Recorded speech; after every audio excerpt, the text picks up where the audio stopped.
And the tornado continued on the ground, weakening slightly as it caused roof damage to the Mercedes plant in Vance. And the storm snapped trees and power poles along Interstate 20 in Tuscaloosa County. Several homes in the Tannehill area were damaged.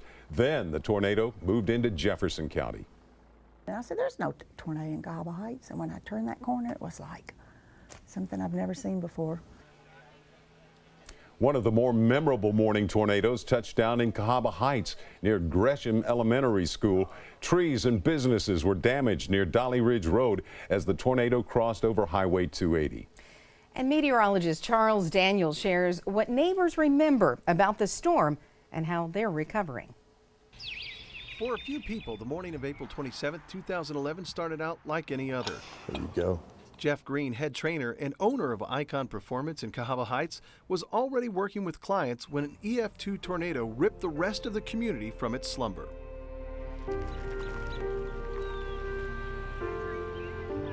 I remember vividly peeking outside through the blinds, and all I saw was black, and then I saw debris going sideways. Green is thankful that his business was spared, but his neighbors just across the street were not as lucky. You peeked around the corner and you saw Crosshaven, and it was literally tree after tree after tree, and then it hit cars and it hit houses and duplexes, and it's like, whoa. Tyler and Jennifer DiStefano took a more direct hit with several trees crushing their home and vehicles, all while they tried to save their dogs.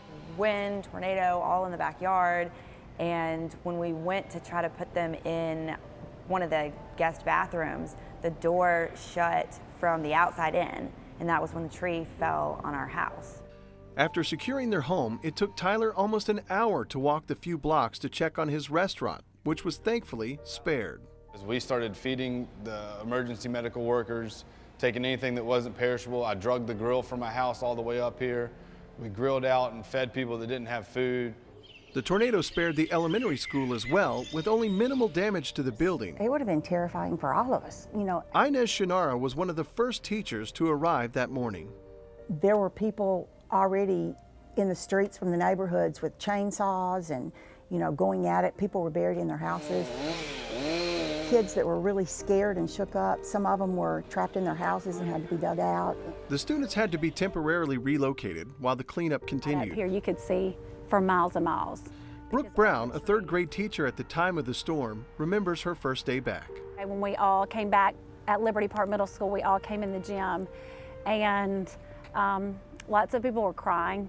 The tornado left a lasting effect on the children. They were petrified. For a long time after that, when a siren went off for practice or anything, I mean, they would just go to pieces. And scars remain for the community. But it's really changed the entire landscape of Cahaba Heights, where it was so wooded and kind of, you know, homey and cozy back here, almost like a little jewel back here for Vestavia. And now it's just wide open, just looks completely different what I grew up with. While the landscape has changed, most people agree that Cahaba Heights has returned a little stronger and a little more tight-knit.